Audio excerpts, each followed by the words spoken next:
Assalamualaikum warahmatullahi wabarakatuh. Mempertajam mata batin dengan cara bertaubat. Sesungguhnya Allah mencintai orang-orang yang bertaubat dan mencintai orang-orang yang suci. Quran Surat Al-Baqarah ayat 222. Ketahuilah bahwa orang-orang yang salafus sufi atau ulama sufi di zaman dahulu mudah meraih karomah, mudah memperdayakan mata batinnya untuk memandang keajaiban, yang mana orang-orang awam atau manusia umum tidak mampu melakukannya. Hal tersebut karena mereka para sufi memiliki ilmu. Dengan ilmunya, mereka melakukan riyadho-riyadho atau latihan-latihan dalam beribadah. Sehingga jarak antara dirinya dengan Allah sangat dekat sekali. Jika tegak berdiri sholat, maka hatinya seolah-olah berdialog langsung dengan Tuhannya. Setiap keinginannya yang baik hampir semuanya dikabulkan oleh Allah. Untuk mencapai puncak ma'rifat dan menjadikan mata batin awas dalam memandang segala yang gaib, maka tahapan awal yang harus ditempuh adalah taubat. Sesungguhnya setiap saat manusia berbuat dosa, baik kecil maupun besar, baik disadari atau tidak. Dosa-dosa itu ibarat debu yang menempel pada mata hati. Apabila dibiarkan, akan menjadi kerap dan hati sama sekali tertutup, sehingga hati tertutup dari kebenaran. Kalau sudah demikian, maka mata hati menjadi gelap. Pikiran-pikiran kotor dan jahat memenuhinya setiap saat. Sedangkan untuk dapat memperdayakan mata batin dalam memandang keajaiban, diperlukan hati yang bersih. Hati ibarat cermin, jika tertutup debu, maka tak akan mampu menampakkan bayangan. Jika cermin bersih, bayangan akan tampak jelas. Jika hati bersih, maka mata batin dapat menembus keajaiban-keajaiban. Inilah yang disebut karomah. Langkah pertama sekali yang harus ditempuh sebagai riyadhah atau latihan rohani adalah taubat. Dalam pandangan sufi, yang menyebabkan manusia jauh dari Allah adalah karena dia berbuat dosa. Dosa mengotori hati, sehingga hati bergerak, tidak bisa melihat keajaiban-keajaiban yang datangnya dari Allah. Para nabi menerima wahyu karena hati mereka bersih dari dosa. Sedangkan manusia, jika bersih dari dosa, tidak ada hijab atau pembatas antara dirinya dengan Sang Khalik. Ia mudah menerima ilham. Jika kita bertekad untuk membuka hijab dan ingin memiliki daya ketajaman mata batin, maka tindakan pertama yang harus dilakukan adalah membersihkan dirinya dari segala macam dosa dengan jalan bertaubat. Syarat seorang bisa menempuh jalan taubat ialah harus mengetahui atau menyadari tentang berbahayanya dosa.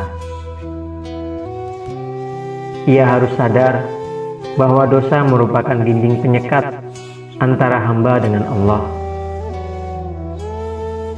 Sahal bin Abdillah At-Tatsuri berkata, taubat adalah menggantikan perbuatan-perbuatan tercela dengan perbuatan-perbuatan yang terpuji. Yang demikian itu tidak akan sempurna kecuali jika ia menyadari, diam, dan makan makanan yang halal. Menyendiri dan diam maksudnya ialah merenungi dosa-dosa yang pernah dilakukannya. Mengapa harus mendahulukan taubat? Ibarat seseorang yang hendak memasuki istana dan ingin bertemu raja, mana mungkin ia bisa menginjakan kaki ke dalamnya jika ia berlepotan lumpur. Ketika sampai di gerbang istana, penjaga pintu sudah mengusirnya. Oleh karena itu, taubat ibarat sungai yang airnya jernih. Seseorang harus mandi di dalamnya untuk membersihkan diri. Ketika telah bersih dari kotoran, barulah diperbolehkan memasuki istana sang raja. Taubat merupakan pintu pertama yang harus dilewati. Tahapan ini adalah merupakan perubahan dan pertanda kehidupan baru, karena taubat sebagai batas antara kehidupan yang gelap dengan terang. Taubat mengandung makna kembali. Jika seseorang bertaubat, maka ia berniat kembali kepada fitrahnya semula. Atau seseorang yang bertaubat berarti dia kembali ke jalan yang benar setelah hidup di jalan yang salah. Setiap hamba Allah wajib bertaubat atas dosanya.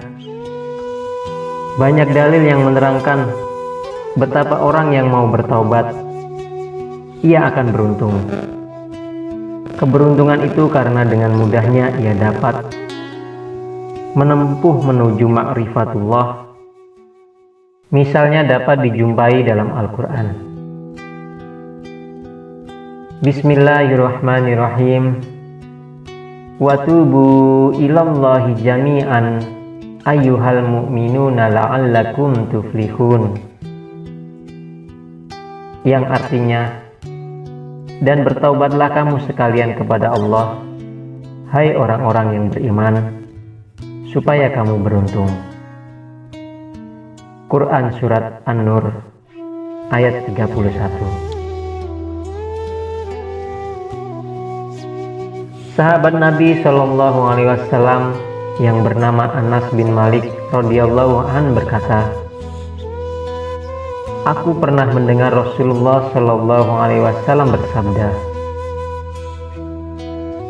at-taibu minaz zambi kaman la zamba lahu wa iza ahabballahu abdan lam yadurrahu dzambu. Yang artinya, seorang yang bertaubat dari dosa seperti orang yang tidak mempunyai dosa. Dan jika Allah mencintai seorang hamba, pasti dosa tidak akan membahayakannya. Hadis riwayat Al-Hakim At-Tirmidzi dari Abu Sa'id Al-Khudri radhiyallahu anhu. Kemudian beliau membaca ayat Bismillahirrahmanirrahim. Innallaha yuhibbut tawwabina wa yuhibbul mutatahhirin. Yang artinya, sesungguhnya Allah mencintai orang-orang yang bertaubat dan mencintai orang-orang yang suci. Quran Surat Al-Baqarah ayat 222. Tiba-tiba seorang sahabat bertanya, wahai Rasul, apa tanda taubat? Maka beliau Shallallahu Alaihi Wasallam menjawab, menyesal. Anas bin Malik radhiyallahu an juga pernah mengabarkan bahwa Rasulullah Shallallahu Alaihi Wasallam bersabda, tidak ada sesuatu yang lebih dicintai Allah melebihi seorang pemuda yang bertaubat. disebutkan dalam ayat 222 surat Al-Baqarah. Orang-orang yang suci yang dimaksudkan adalah hamba Allah yang telah bertaubat, menyesal, dan tidak mengulangi perbuatan buruknya kembali. Ia senantiasa menjaga dirinya dari perbuatan tercela. Maka inilah yang dimaksud sebagai orang-orang yang suci. Seorang ulama salaf berkata, taubat adalah awal tempat pendakian orang-orang yang mendaki atau menempuh jalan sufi, dan merupakan makom pertama bagi sufi pemula. Hakikat taubat menurut arti bahasa adalah kembali. Kata taubat berarti kembali. Maka taubat maknanya juga kembali.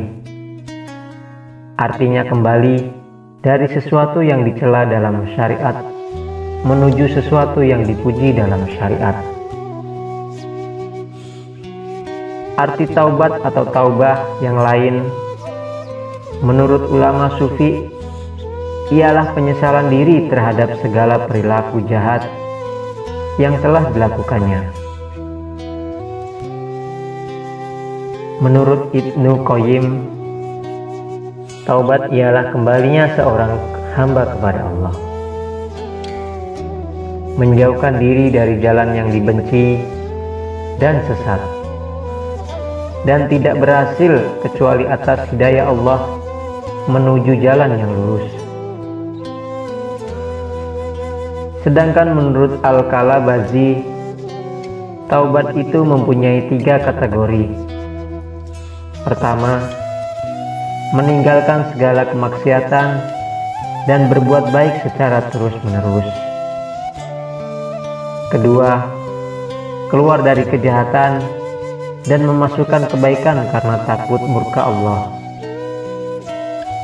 Ketiga, secara kontinu bertaubat walaupun tidak berbuat dosa. Syarat yang paling pertama sekali dalam pertaubatan ialah seseorang menyesal dari perbuatan dosa masa lalu.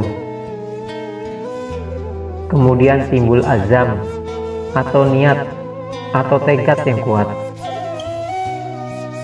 Sedangkan penyesalan itu tidak akan muncul dalam hati seseorang jika ia tidak menyadari akan kesalahannya. Jika ia telah menyadari betapa masa lalu telah berbuat jahat, maka barulah muncul niat. Penyesalan merupakan kesedihan, rasa sakit dalam hati, kerisauan, dan rasa cemas. Hal itu dirasakan ketika seseorang menarik kembali ingatannya kepada masa lalu. Tanda-tanda orang menyesal ialah suka merenung, suka berpikir, menyendiri, menangis hingga mengeluarkan air mata. Dosa ibarat racun yang berada di dalam madu.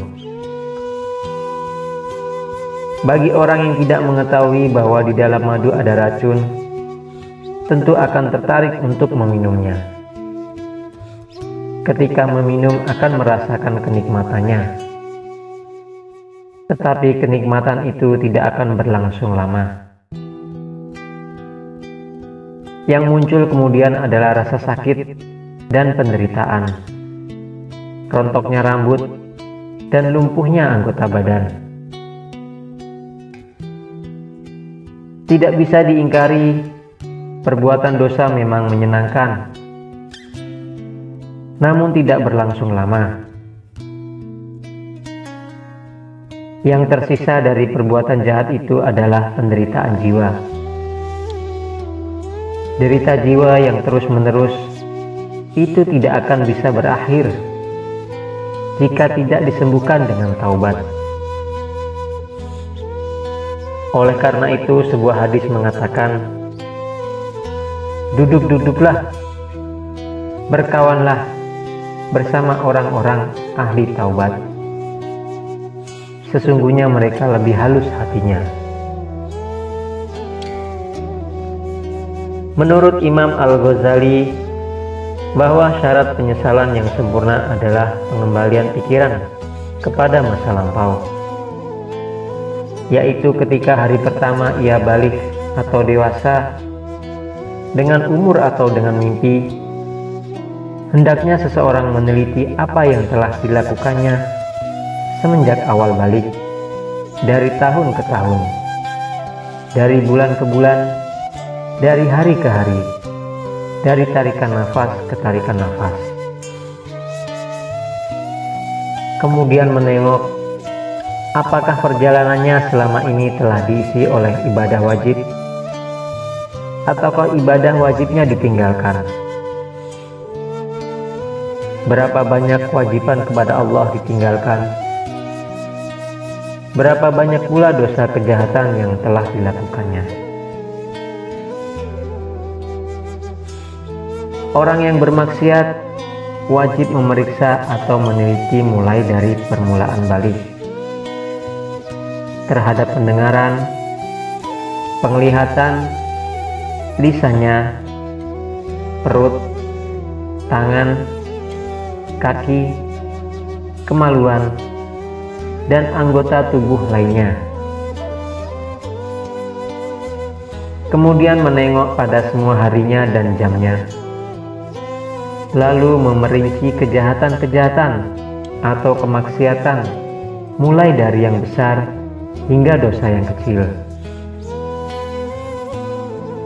Jika telah semuanya teringat, maka kemudian hati harus menyesal dengan sedalam-dalamnya. Dari rasa penyesalan itulah akan timbul taubat. Setiap keburukan yang pernah dilakukannya harus diganti dengan kebaikan. Rasulullah Shallallahu Alaihi Wasallam bersabda, "Bertakwalah kepada Allah di mana saja kamu berada, dan ikutilah kejelekan dengan kebaikan. Pasti kebaikan itu menghapusnya." Sementara itu di dalam Al-Quran, surat Hud ayat 114, Allah berfirman, "Bismillahirrahmanirrahim. Sesungguhnya perbuatan-perbuatan yang baik itu menghapus dosa perbuatan-perbuatan buruk. Setiap kemaksiatan atau kejahatan dan keburukan itu membawa kegelapan yang akan menutupi hati dari nur kebenaran. Kegelapan hati tidak dapat dilawan kecuali dengan sesuatu yang berlawan dengan itu. Kemaksiatan harus dilawan dengan kebaikan.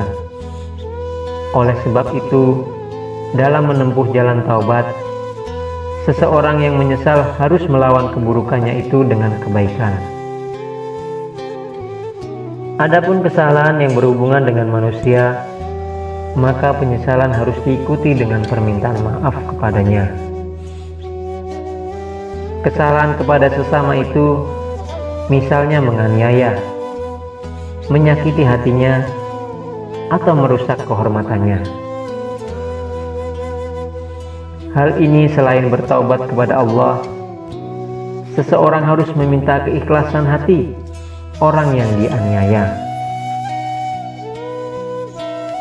Perbuatan penganiayaan tidak cukup ditebus dengan meminta maaf secara lisan. Namun seseorang harus berbuat baik. Jika ia pernah merampas hartanya, maka dapat dihapus dengan cara mengembalikannya. Jika orang yang dianiaya itu tidak ada, boleh diberikan ahli warisnya. Jika ahli warisnya tidak dijumpai, maka harta itu dikembalikan kepada Allah dalam bentuk sedekah. Oleh sebab itu, orang yang benar-benar ingin menempuh jalan sufi, maka haruslah bertaubat. Syarat bertaubat harus menengok ke belakang, dosa apa saja kiranya yang telah diperbuatnya. Barang siapa yang pandai memeriksa dirinya, maka ia akan terdorong niat untuk bertaubat. Setelah menyadari kesalahan di masa lalu, maka harus ada niat yang kuat untuk meninggalkannya. Tentu saja untuk merealisasikan niat itu memang sulit karena banyak godaan. Kadang-kadang gagal di tengah jalan, tetapi haruslah terus-menerus diusahakan dengan tetap menanamkan rasa takut dan harap kepada Allah. Kebiasaan-kebiasaan buruk yang menimbulkan dosa harus dijauhi. Seseorang harus hijrah dari sifat membinasakan kepada sifat yang menguntungkan. Hijrah tidak hanya berarti berpindah tempat, namun berpindah kebiasaan juga termasuk itu. Kemudian seseorang harus uzlah, yaitu menyingkir dari pergaulan yang merusak dan penuh maksiat. Setelah berhijrah dari keburukan kepada kebaikan, maka seseorang haruslah menanamkan azam yang kuat untuk tetap menapaki jalan kebenaran di masa-masa yang akan datang. Taubat yang disebutkan di atas adalah taubat kaum awam, yaitu taubat dari kesalahan atau dari maksiat. Inilah taubat yang paling besar. Pelakunya dituntut untuk memenuhi persyaratan minimal seperti tersebut di atas. Pada tingkatan berikutnya atau tingkatan kedua, taubat bermakna kembali dari jalan yang baik menuju ke jalan yang lebih baik. Taubat dalam tingkatan ini disebut inabah. Taubat semacam ini bisa dilakukan oleh kaum muqarrabin sebagaimana disyaratkan dalam Al-Quran. Bismillahirrahmanirrahim. Hadza ma tu'aduna likulli awwabi hafidin man khasyiyar rahmana bil ghaibi wa jaa'a biqalbin munib. Yang artinya, dan dikatakan kepada mereka, inilah yang telah dijanjikan kepada setiap orang yang selalu kembali kepada Tuhan dan senantiasa memelihara fitrah dan amal perbuatannya, yang takut kepada Tuhan yang Maha Pemurah dalam keadaan menyendiri dan datang kepada Dia dengan hati bertaubat. Quran Surat Qaf ayat 32 sampai 33. Taubat pada tingkatan ini akan senantiasa menimbulkan upaya untuk meningkatkan kualitas ibadah seseorang menuju pada tingkat yang akhir, yaitu kesempurnaan. Orang yang telah bertaubat pada tataran ini mempunyai keyakinan bahwa ibadah yang dilakukan selama ini jauh dari sempurna dan selalu berkurang. Kekurangan dalam beribadah dianggapnya sebagai suatu kesalahan terhadap Allah Subhanahu wa Ta'ala. Orang yang bertaubat dalam tingkatan kedua ini mempunyai semangat hidup yang terapi-api. Ia senantiasa ingin hari esok lebih baik daripada hari ini. Ketika selesai sholat, maka hatinya justru tidak tenang karena merasa sholatnya kurang sempurna. Ia merasa berdosa kepada Allah karena tidak mampu memenuhi kewajibannya. Oleh karena itu, ia terus-menerus meningkatkan mutu sholatnya. Semakin lama, semakin sempurna. Taubat tingkat pertama dan kedua ini barulah dalam rangka melawan hawa nafsu. di mana melawan hawa nafsu demi membebaskan diri dari maksiat, baik yang zahir maupun maksiat batin. Perjuangan taubat semacam ini belum tentu bisa diselesaikan, artinya seseorang belum tentu lulus dari memenuhi kesempurnaan taubat. Karena kemaksiatan batin baru bisa dihilangkan ketika seseorang berada dalam makom zuhud. Sedangkan taubat dalam tingkatan ketiga disebut aubah, yang bermakna kembali yang terbaik menuju Allah. Taubat ini disebut juga taubatur rasul karena lazim dilakukan oleh para nabi. Dalam taubat semacam ini, seseorang dimotivasi bukan karena apapun, tidak karena takut neraka atau mengharap surga, namun semata karena kecintaan kepatuhannya kepada Allah. Seseorang yang mampu menjalani taubat semacam ini, sudah barang tentu ia mencapai makom waro'. Taubat baru dapat dianggap sebagai penghapus dosa jika memenuhi beberapa persyaratan, antara lain sebagai berikut: menyesali perbuatan maksiat yang telah dilakukan, meninggalkan perbuatan maksiat tersebut, bertekad sepenuh hati untuk tidak mengulangi perbuatan maksiat tersebut. Ketiga syarat jika menyangkut dosa seorang hamba terhadap Allah.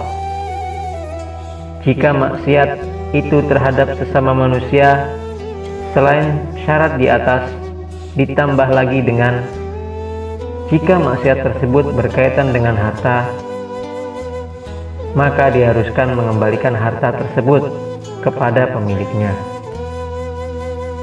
Jika pemiliknya tidak ada, maka kepada ahli warisnya.